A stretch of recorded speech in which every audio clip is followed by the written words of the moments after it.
Shalom, selamat sore Bapak Ibu yang terkasih di dalam Tuhan. Puji nama Tuhan bila sore hari ini karena berkat Tuhan, atas kebaikan Tuhan, atas perlindungan Tuhan, kita boleh ada sebagaimana kita ada sore hari ini.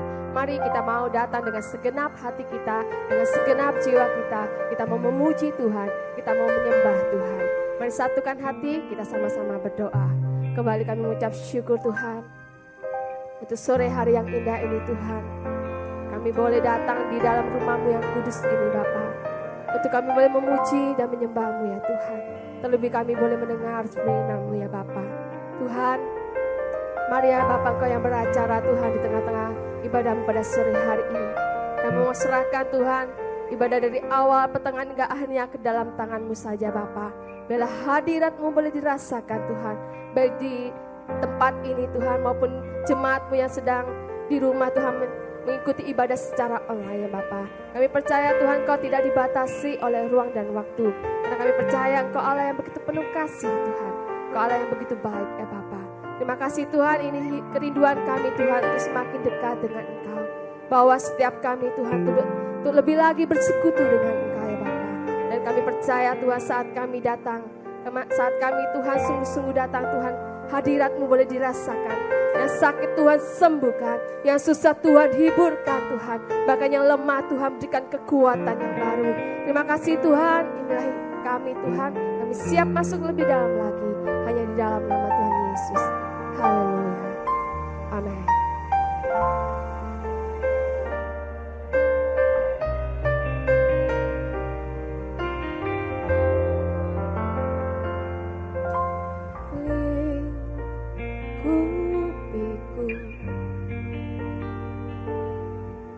Dengan sayap-Mu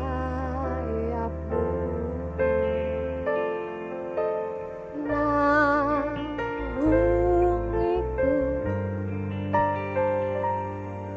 dengan kuasa-Mu lingkupi kami Tuhan.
Bapa Kau Raja atas semesta,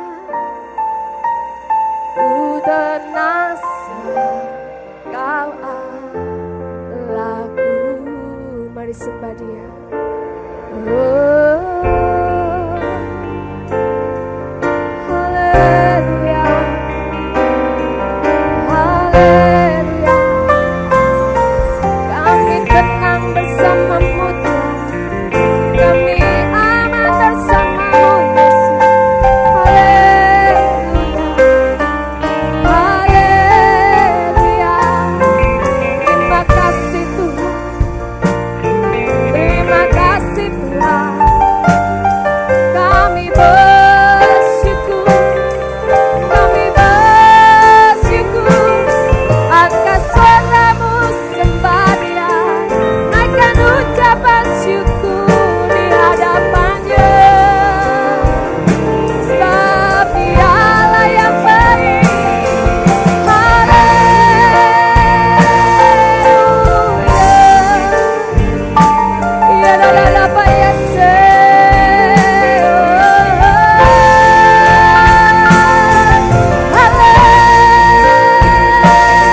Haleluya. Haleluya.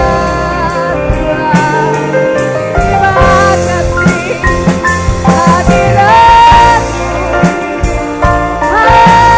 hadirat-Mu Tuhan mengalir,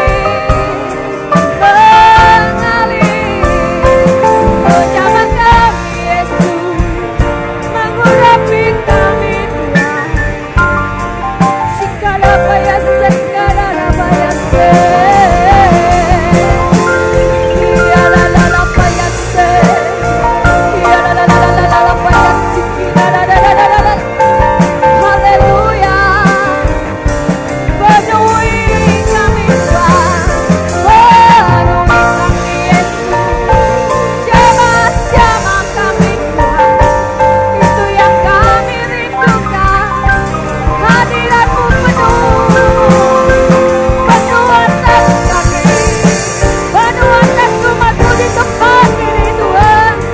Kurabaya sikira la la la la la la la baya sikira la la la la la la la. Terima kasih Tuhan, terima kasih Tuhan. Kau sungguh baik, bahkan teramat baik. Haleluya, haleluya. Terima kasih Tuhan, terima kasih. Mari dengan sikap hormat kita mau bangkit berdiri. Terima kasih Tuhan buat hadirat-Mu yang begitu indah. Kami merasakan Tuhan, kami tenang bersama dengan Engkau. Kami merasakan kedamaian saat kami dekat dengan Engkau Tuhan. Karena kami tahu Tuhan, kami punya Allah yang besar, Allah yang perkasa dan luar biasa Yesus. Haleluya, haleluya, haleluya. Aku punya Tuhan yang besar, yang telah berjanji dan sanggup menggenapi imanku. Bersepakat percaya kuasa-Nya, ku terima kemenangan dari-Mu.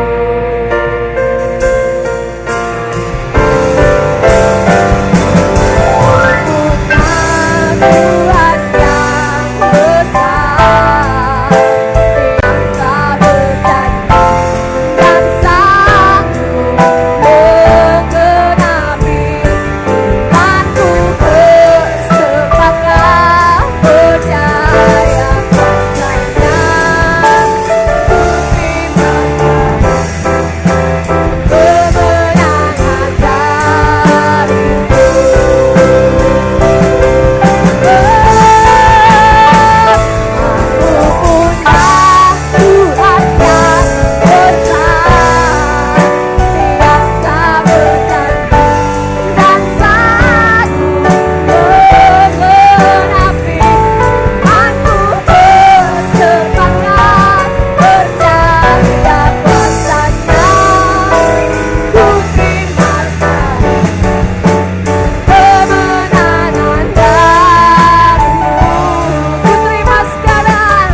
bersorak-sorak di dalam Engkau. Yang siap memuji Tuhan semua katakan, amin. Berikan kemuliaan sekali lagi buat Allah kita. Yang percaya, buat Allah kita yang ajaib. Lambaikan tangan saudara. Berikan kemuliaan bagi Allah kita. Haleluya.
kembali.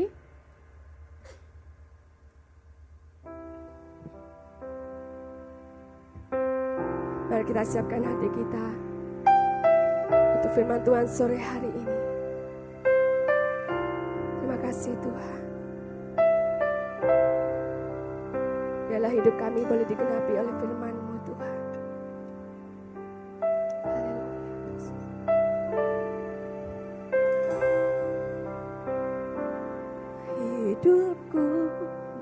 menggenapi firman-Mu.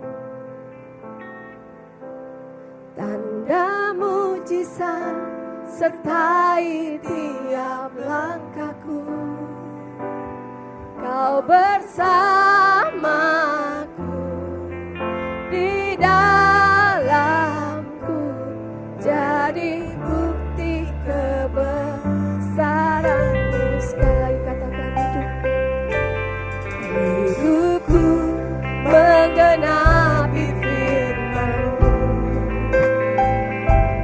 Tanda mujizat sertai tiap langkahku. Kau bersamaku di dalamku, jadi bukti kebesaran-Mu. Tuhan, Engkau sempurna.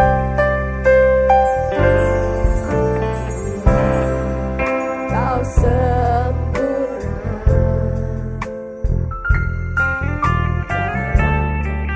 dalam rencana-Mu dan karya-Mu. Ku serahkan hidupku, munikan dengan roh-Mu. Tuhan, Engkau sempurna. Kau sempurna dalam rencana-Mu dan karya-Mu. Ku serahkan hidupku, munikan dengan roh-Mu. Hidupku menggenapi firman-Mu. Tanda mujizat sertai tiap langkahku. Kau bersamaku di dalamku, jadi bukti kebesaran-Mu. Hidupku menggenapi firman-Mu. Tanda mujizat sertai tiap langkahku.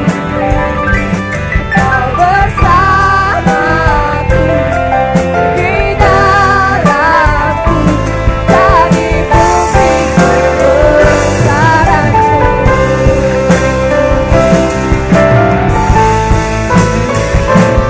Hidupku menggenapi firman-Mu. Tanda mujizat sertai tiap langkahku. Kau bersamaku di dalamku, jadi bukti kebesaran-Mu. Hidupku menggenapi firman-Mu. Tanda mujizat sertai tiap langkahku. Kau bersamaku di dalamku, jadi bukti kebesaran-Mu. Jadi bukti kebesaran-Mu. Jadi bukti kebesaran-Mu. Haleluya, haleluya. Bapak, kami bersyukur Tuhan untuk hari ini. Kami bersyukur buat setiap anugerah, setiap kesempatan dan juga kebaikan-Mu yang kami terus rasakan dalam kehidupan kami. Biarlah Tuhan Engkau terus melanjutkan pekerjaan-Mu di tempat ini, dan juga Tuhan pada saat kami mendengar firman-Mu, biarlah firman ini jadi kekuatan, menjadi berkat, menjadi rema dalam kehidupan kami Tuhan. Biarlah yang lemah dikuatkan Tuhan, yang sedih Engkau hiburkan, dan biarlah kami bisa melihat hal-hal yang baik dan baru di dalam pemahaman kami. Terima kasih Tuhan, biarlah segala pujian, hormat dan kemuliaan kami kembalikan hanya untuk Tuhan. Di dalam nama Tuhan Yesus sama-sama kita katakan, amin, amin. Puji Tuhan, senang sekali saya bisa bersama dengan... Oke, iya. Saya ya, soalnya sulit nih ngomong saudara ya.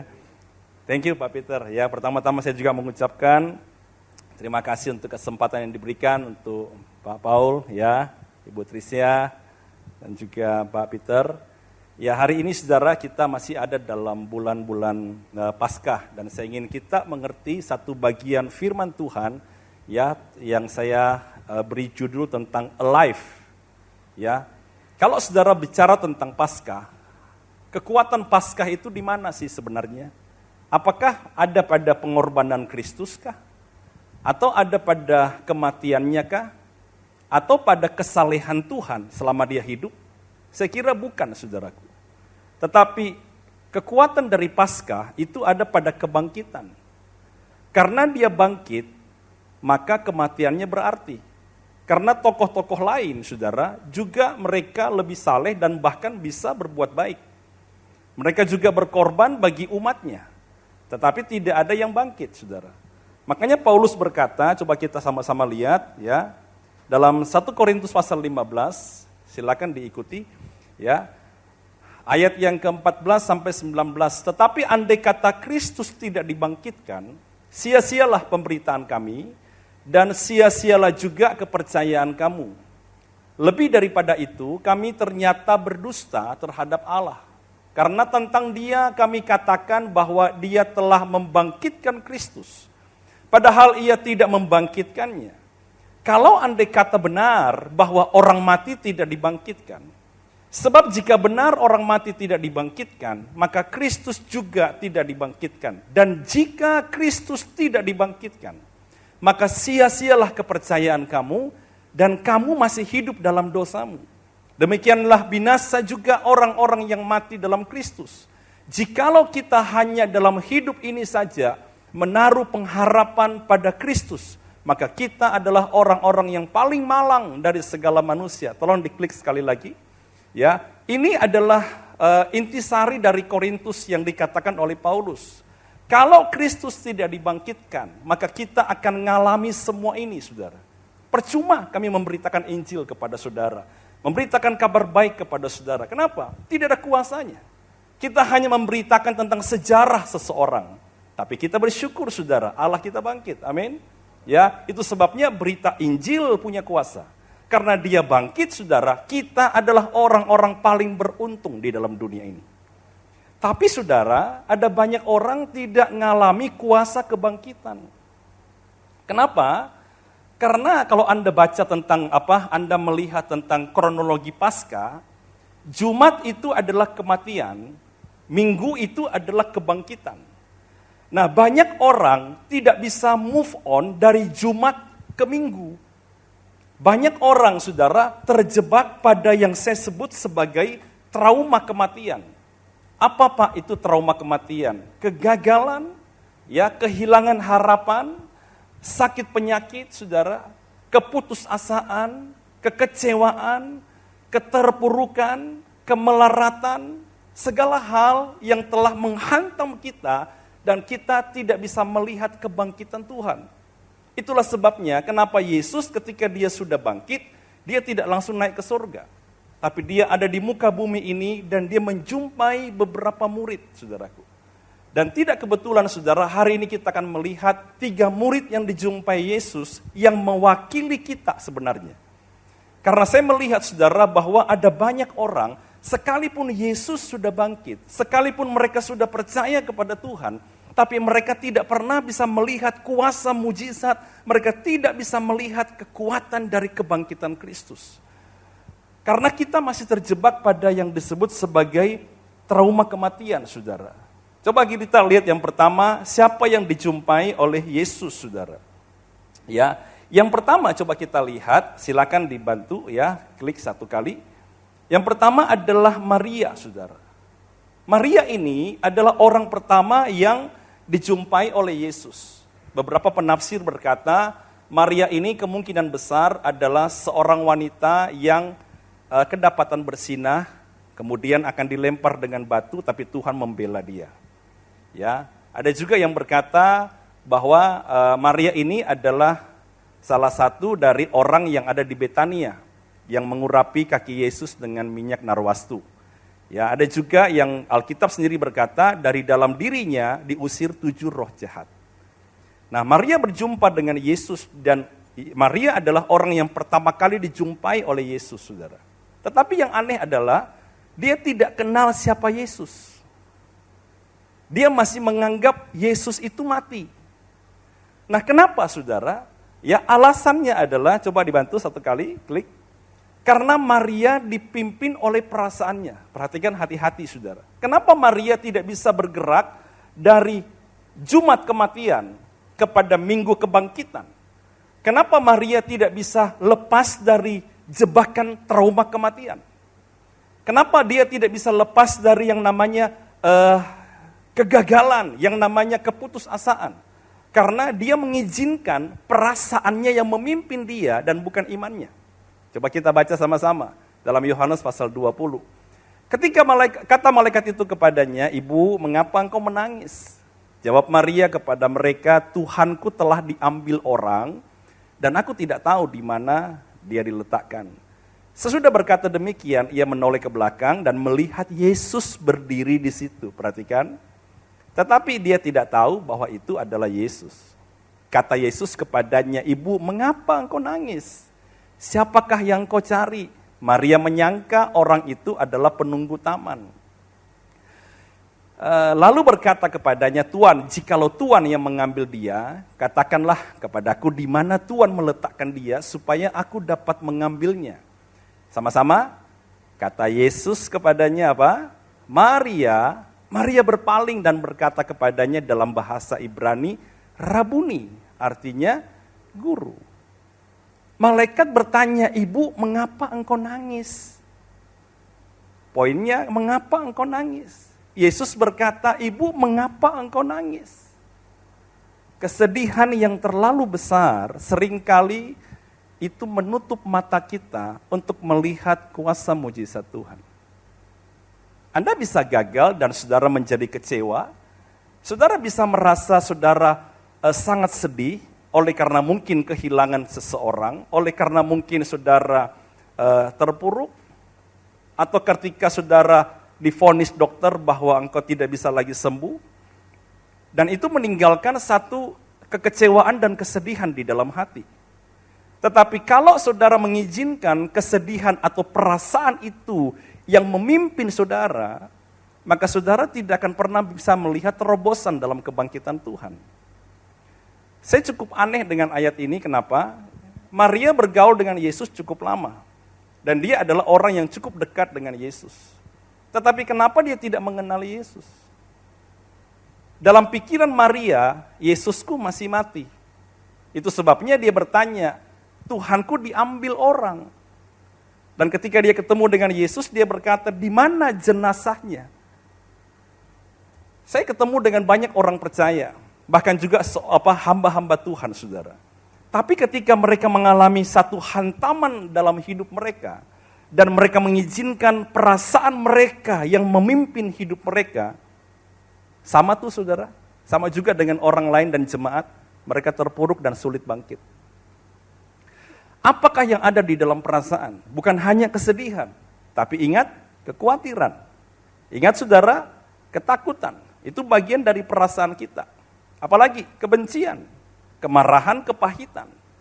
Saudara mau jadi orang Kristen cukup lama, Anda mau saudara melayani Tuhan, tapi kalau saudara mengizinkan benih kebencian di dalam hati saudara terhadap suami, terhadap orang tua, terhadap pasangan hidup, bahkan kecewa dengan pernikahan saudara, maka firman itu tidak akan pernah berbuah di dalam hidup saudara.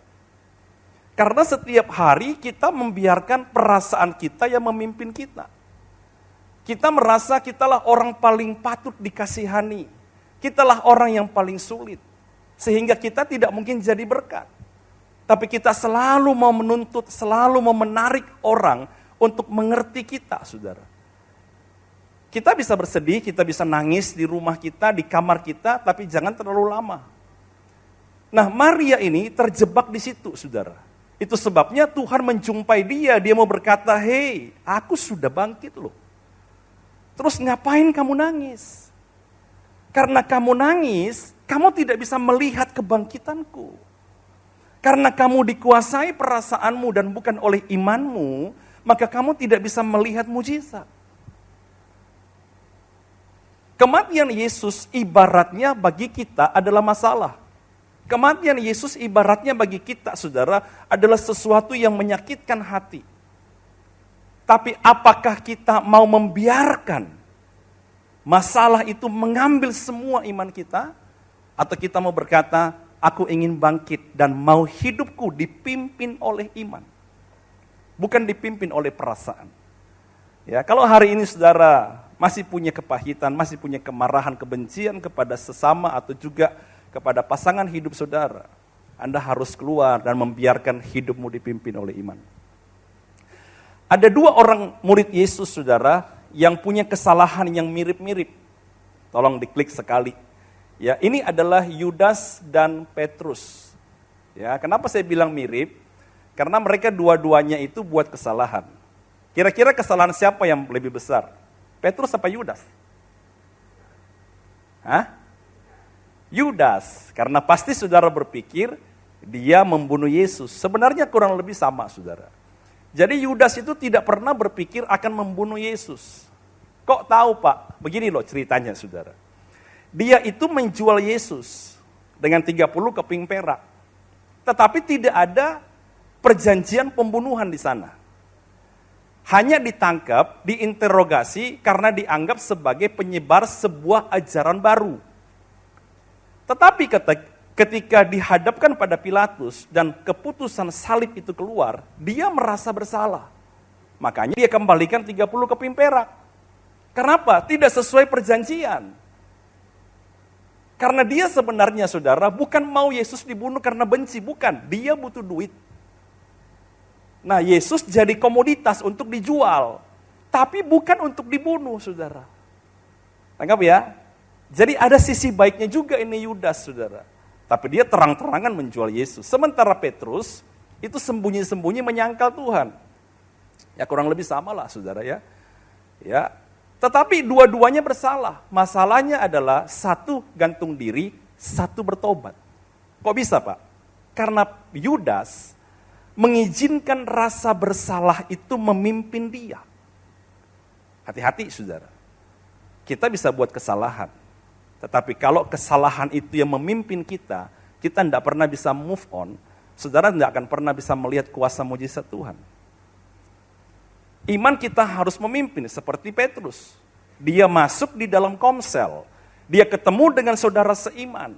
Dia mengakuinya dan dia berkata, aku sudah salah nih. Karena ketika dia masuk dalam satu komunitas, komunitas itu tahu bahwa dia sudah menyangkal Tuhan. Tapi dia membuka dirinya dan membiarkan dipimpin oleh imannya untuk melihat hari yang lebih baik. Dan dia bertobat, saudaraku. Hidup kita tidak ada yang sempurna. Hidup kita tidak ada yang berkata, saya ini tidak pernah bersalah. Kita pasti punya salah, saudara.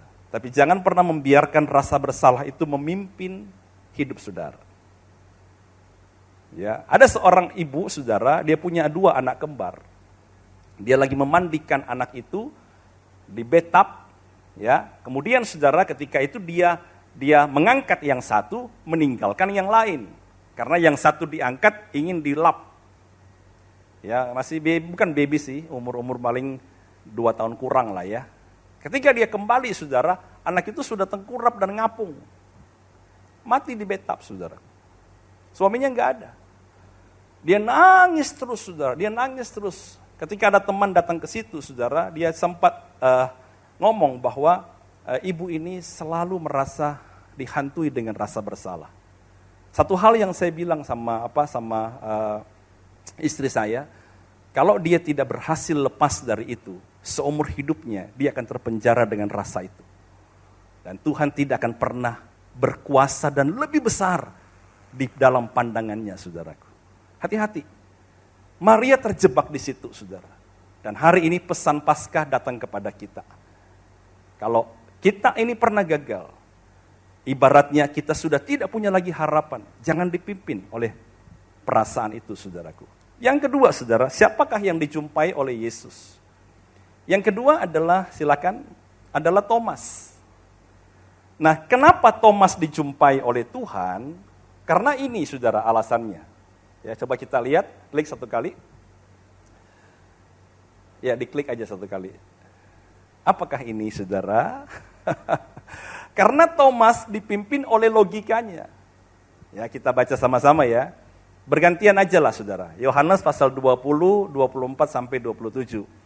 Tetapi Thomas, seorang dari ke-12 murid itu yang disebut Didimus, tidak ada bersama-sama dengan mereka ketika Yesus datang ke situ. 25. Maka kata murid-murid yang lain kepadanya, kami telah melihat Tuhan. Tetapi Thomas berkata kepada mereka, sebelum aku melihat bekas paku pada tangannya, aku mencucukkan jariku ke dalam bekas paku itu, dan mencucukkan tanganku ke dalam lambungnya, sekali-kali aku tidak percaya.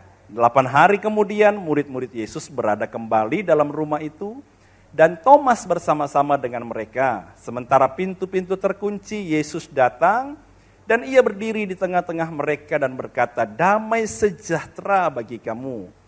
Kemudian ia berkata kepada Thomas, taruh jarimu di sini, lihat tanganku, ulurkan tanganmu, dan cucukkan ke dalam lambungku, dan jangan engkau tidak percaya lagi, melainkan apa? Percayalah. Kenapa Thomas tidak bisa menemukan atau dia mempercayai kebangkitan Kristus? Padahal kebangkitan itu yang membawa kuasa. Karena ini saudara, logika. Kita harus pakai logika kita, tetapi kalau kita membiarkan logika itu yang memimpin kita lebih dari iman kita, Anda tidak akan pernah percaya mujizat. Dan itu masalah bagi kita. Karena apa saudara? Karena otak kita terbatas. Orang yang dipimpin logikanya selalu berkata tidak mungkin. Selalu melihat data, selalu melihat sebab akibat. Kalau saudara membiarkan dirimu dipimpin oleh logikamu, maka saya mau katakan kepada saudara, Anda sulit percaya kepada Tuhan karena kelahiran Yesus di luar nalar kita. Amin saudara. Memang logika, Pak, kalau gitu logika kita tidak usah dipakai. Pakai saudara. Tetapi kita harus tahu bahwa ada sisi iman yang harus kita pakai yang bisa melebihi apa yang kita pikirkan. Daud dan Saul adalah dua gambaran tokoh yang satu pakai logika, satu pakai imannya. Saul melihat Goliat itu diukur tingginya. Dilihat track recordnya. Dari muda dia jadi prajurit. Dilihat kelengkapan senjatanya, diukur berat tombaknya, perisainya, tinggi badannya, baju sirahnya. Karena dia begini lawanmu, kamu punya persiapan begini. Pakai baju sirahku, kan begitu saudara. Itu kan logika, logis. Nah Daud berkata, aku tidak pakai ini, tapi aku belajar sesuatu dari Tuhan. Aku tidak datang dengan logikaku, tapi aku datang bersama nama Tuhan. Dia ambil batu kali. Kemudian dia lemparkan saudara. Betul? Itu semua logis.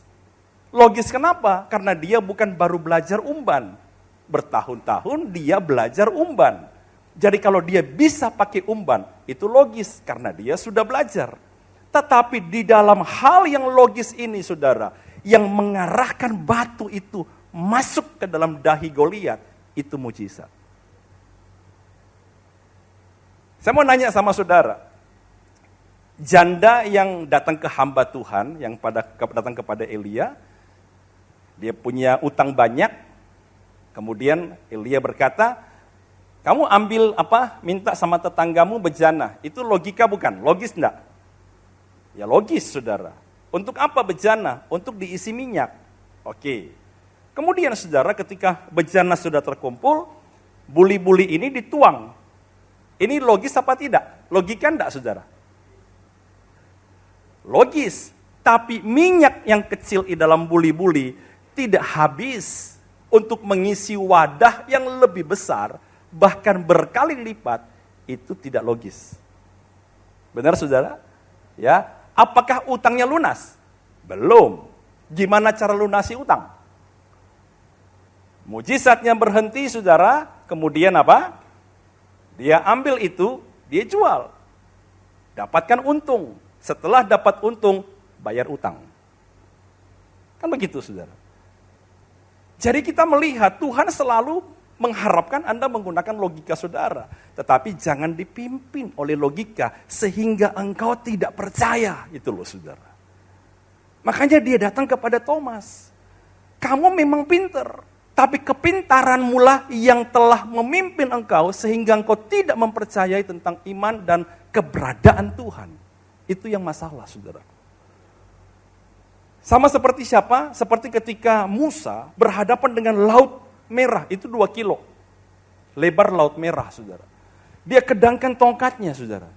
Ketika dia kedangkan tongkatnya, itu logis sekali. Dan Tuhan mengirim angin, saudara. Mengirim angin, dan angin itu membelah laut.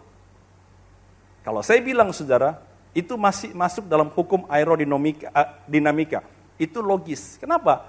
Saudara ambil wadah, isi air, pakai jet udara, Anda semprotkan, tersibak. Logis saudara, kenapa? Ada angin kok. Yang mujizat adalah angin itu kok bisa datang tepat di depan Musa dan sekian lamanya membuat jalan. Itu mujizat. Jadi saudara, betapa malangnya kita kalau Yesus yang bangkit ini tidak pernah kita bisa percayai. Gara-gara hidup kita dipimpin logika. Makanya Paulus bilang begini saudara. Firman itu tidak ditabur di dalam pikiran, tapi ditabur di dalam hati manusia. Karena kalau di sini saudara, Anda jadi pinter, tapi tidak pernah mau melakukan firman. Tapi kalau jatuhnya di hati, Anda tidak hanya sekedar tahu, tapi Anda akan berubah karena keinginan saudara digerakkan dari dalam untuk melakukan firman. Coba kita lihat sama-sama saudara. Tolong dibantu. Ya, diklik sekali.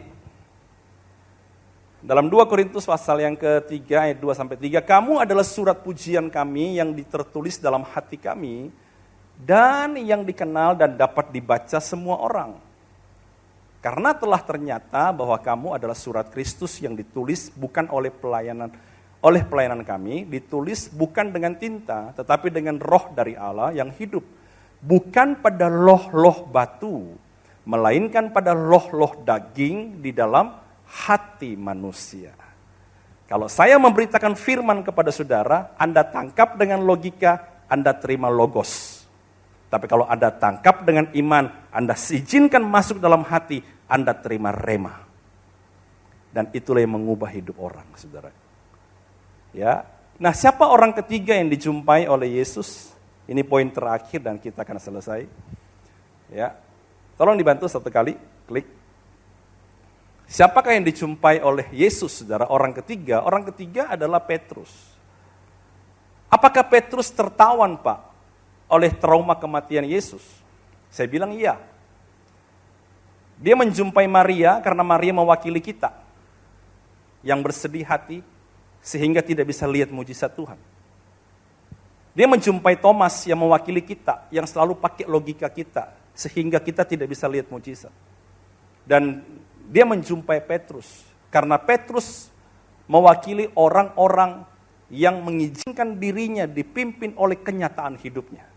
Ya, coba sama-sama kita baca. Klik satu kali.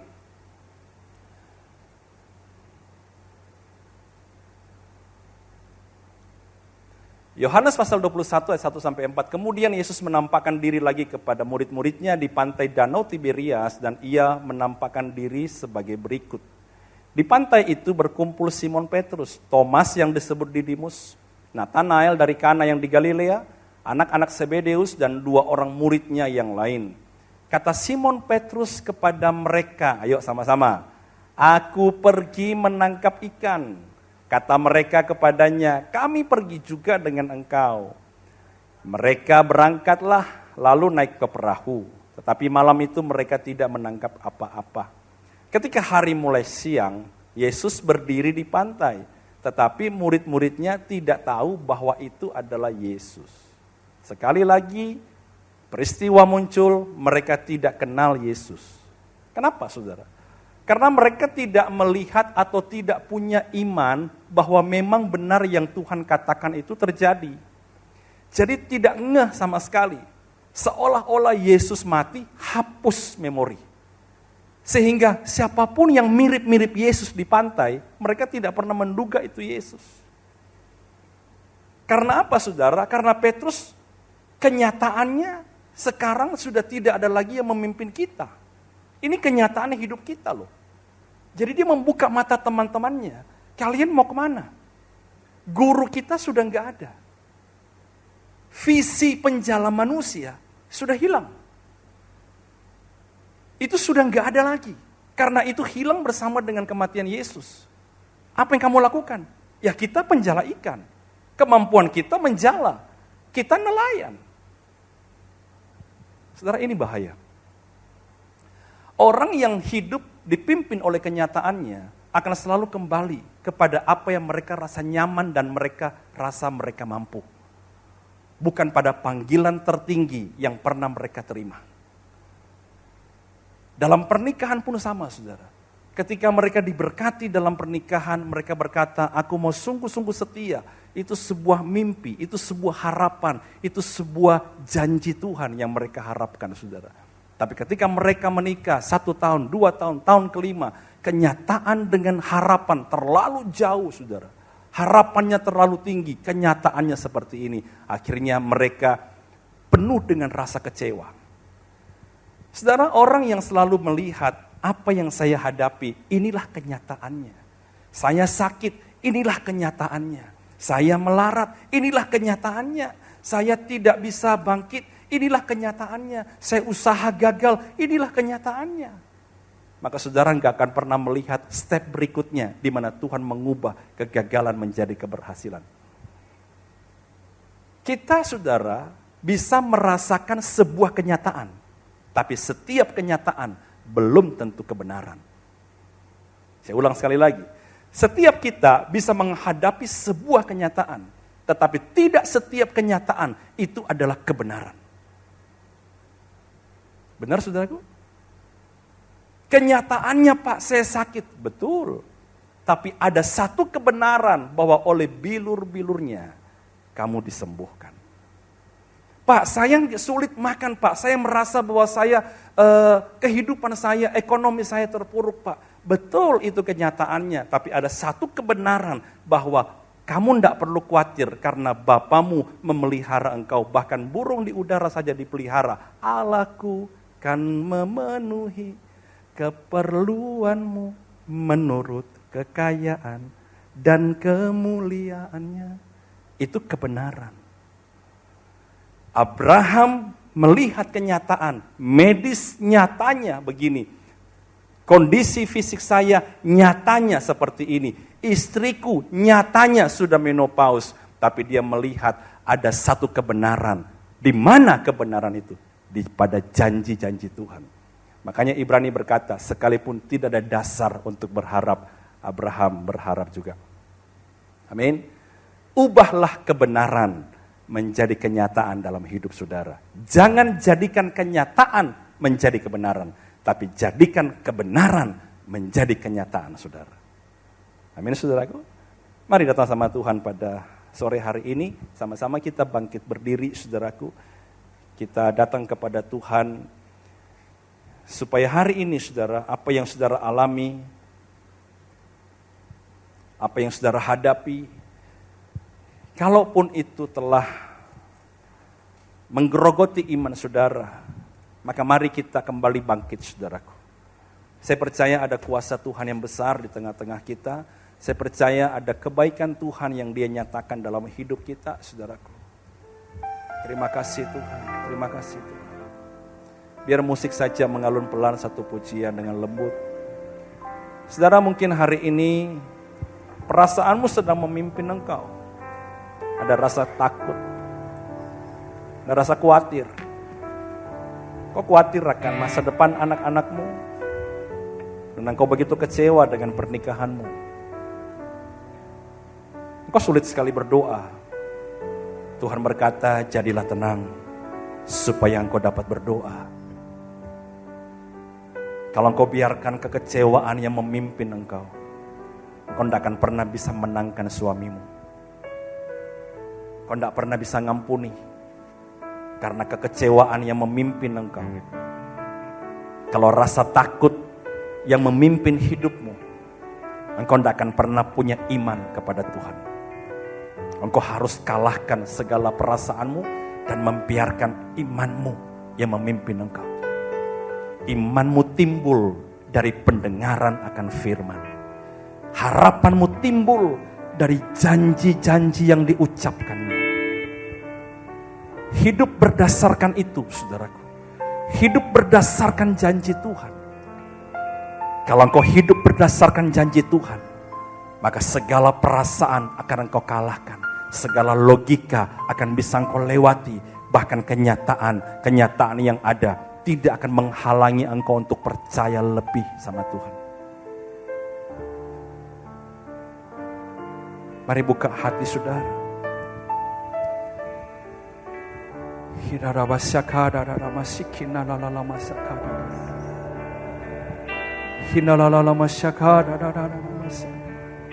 Sembah Dia, saudara. Sembah Dia. Masing-masing kita datang sama Tuhan. Anda yang paling tahu Anda tipe siapa. Engkau yang paling tahu apa yang sedang menghalangi imanmu saat ini. Bereskan sama Tuhan hari ini. Datang kepada Dia.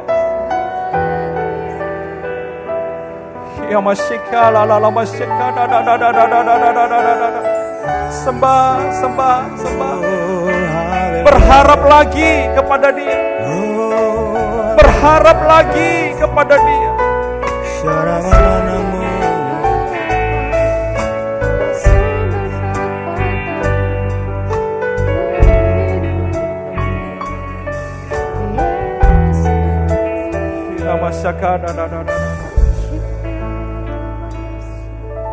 Bapa, Kau setia.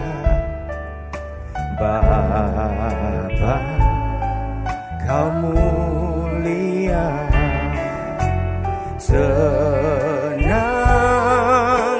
jiwaku, aman bersama. Terima kasih Tuhan, kami aman bersama dengan Tuhan.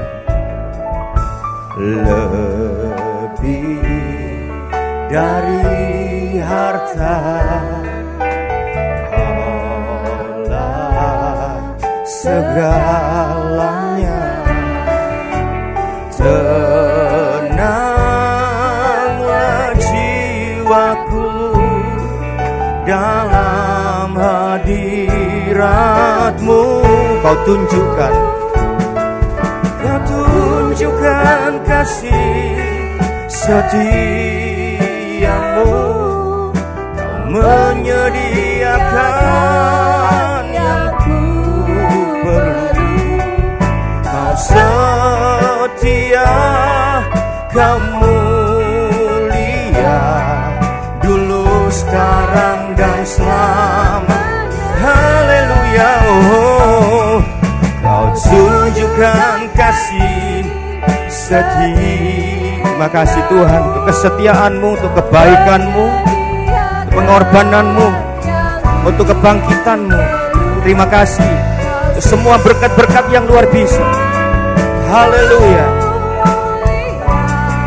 Bapa, Kau setia. Haleluya. Kau tunjukkan kasih setiamu. Menyediakan yang ku perlu. Kau setia, Kau mulia, dulu, sekarang, dan selamanya. Oh, Kau tunjukkan kasih setiamu. Kau menyediakan yang ku perlu. Kau setia, Kau mulia. Kau setia, Kau setia, Kau setia. Amin.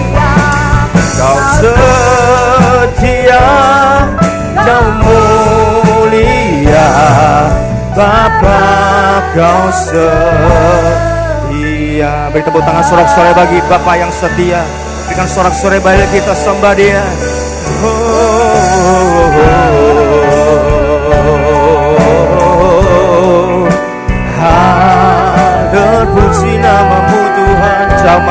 lawat kami, sembuhkan kami, pulihkan kami. Kebangkitan-Mu melepaskan kami dari trauma-trauma yang buruk, trauma masa lalu, kebencian, kejahatan, kelemahan kami dilepaskan lewat kebangkitan Yesus. Buka hatimu saudara. Sore ini sore yang sangat istimewa. Yesus bangkit ada di tengah-tengah kita.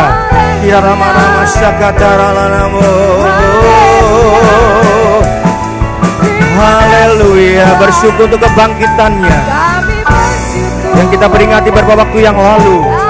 Percaya ada masa depan yang terbaik, esok yang terbaik, kekuatan yang baru, kemenangan yang baru, jalan keluar, otoritas yang baru, kesehatan, kesegaran, dan pemulihan yang luar biasa terjadi.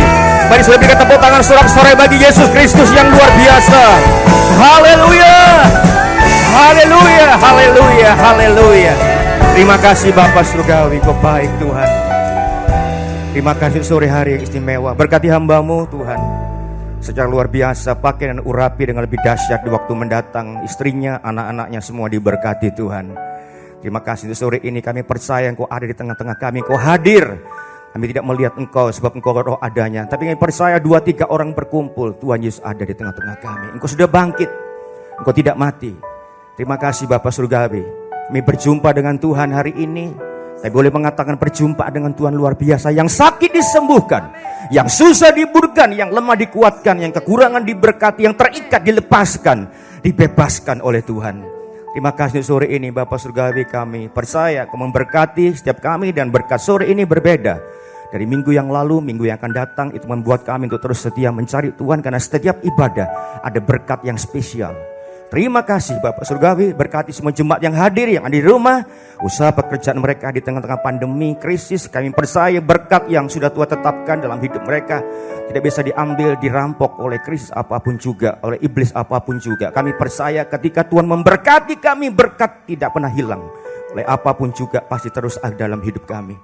Terima kasih Tuhan Yesus, berkati usaha pekerjaan jemaat-Mu secara luar biasa Tuhan. Yang mereka lakukan, mereka kerjakan, toko mereka, ladang mereka, kebun mereka, adonan mereka, semua diberkati Tuhan. Terima kasih Bapak Surgawi. Berkati hamba-hamba Tuhan di gereja ini Tuhan. Para pelayan Tuhan yang melayani sore ini. Apapun yang lakukan, kami tahu Engkau tidak melihat jenis pekerjaan kami, tapi hati kami, komitmen kami, kesungguhan kami, kesetiaan kami. Itu diperhitungkan Tuhan. Memberkati pelayan Tuhan. Di tengah apa kondisi apapun juga, kami tidak pernah tawar hati. Kami percaya Tuhan melihat dan tidak pernah sia-sia jeripaya mereka dalam Tuhan. Tuhan mengganjar, Tuhan memberkati setiap hamba-hamba Tuhan yang setia. Para volunteer di tempat ini, bekerja full timer, aktivis gereja semua diberkati Tuhan dengan luar biasa. Kami percaya Tuhan berkat surgawi tidak akan terhadang oleh apapun juga. Terima kasih Tuhan. Kami juga berdoa untuk bangsa negara kami, pemerintahan Indonesia. Tuhan tolong berikan hikmat yang surgawi, yang luar biasa, mengurapi Pak Jokowi dan jajarannya, memberikan solusi yang terbaik supaya pandemi boleh segera berlalu dan krisis boleh teratasi. Orang-orang yang susah karena begitu banyak persoalan di bangsa ini, juga begitu banyak bencana terjadi. Kami percaya Engkau memeluk mereka. Tuhan peluk belas kasihan, memberkati mereka. Kami percaya Tuhan berkat yang sama berikan kepada mereka Tuhan, sehingga Indonesia akan penuh kemuliaan Tuhan. Banyak orang boleh bertobat mencari Yesus. Kami percaya hanya Tuhan yang sanggup menolong kami. Tanpa Tuhan usaha manusia sia-sia. Yesus kekuatan kami, Yesus segala-galanya. Yesus saja menolong kami. Kami percaya Tuhan malam ini Tuhan berkat yang luar biasa atas setiap kami. Sebentar kami akan pulang Tuhan dengan berkat yang luar biasa. Saudara-saudaraku, saya mengatakan beberapa kata-kata berkat. Katakan amin kalau engkau percaya. Dan kalau engkau yakin itu terjadi. Diberkatilah suamimu, diberkatilah istrimu, diberkatilah anak cucu menantumu, diberkatilah orang tua mertuamu, diberkati kesehatanmu, diberkati segala pekerjaan baik yang kau lakukan, diberkati jadi berkat bagi banyak orang, dan terutama diberkati dengan hati yang makin mencintai Yesus. Sekarang angkat tanganmu tinggi-tinggi, buka hatimu lebar. Terimalah berkat yang besar dari Bapa, Putra, dan Roh Kudus, sekarang sampai selama-lamanya. Dan di dalam nama Tuhan Yesus Kristus yang percaya sudah diberkati. Katakan amin, tepuk tangan, Tuhan memberkati. Persembahan minggu ini 2 kali. Yang pertama untuk kas gereja, yang kedua untuk pelayan penginjilan. Karyamu sempurna, ajaib dan